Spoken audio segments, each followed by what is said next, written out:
ជាកិច្ចចាប់ផ្ដើមនាខ្ញុំសូមគោរពលោកខៀងសូខេស្ថាបនិកនៃនាយកនៃសាលារៀនអន្តរជាតិអ៊ីសិនជាទីគោរពដ៏ខ្ពង់ខ្ពស់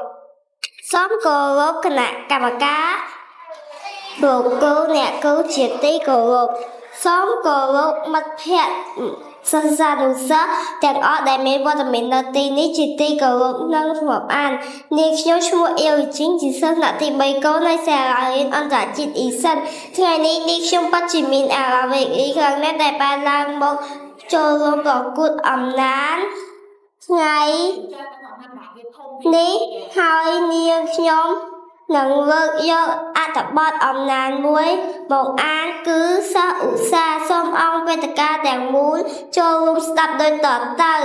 សិស្សឧស្សាហ៍សុខាជាសិស្សឧស្សាហ៍រាល់ថ្ងៃនេះតើរៀនទីងទាត់នៅទាន់ពេលជានិច្ចសុខាគោរពបទបញ្ជារបស់សាលារៀនបានត្រឹមត្រូវ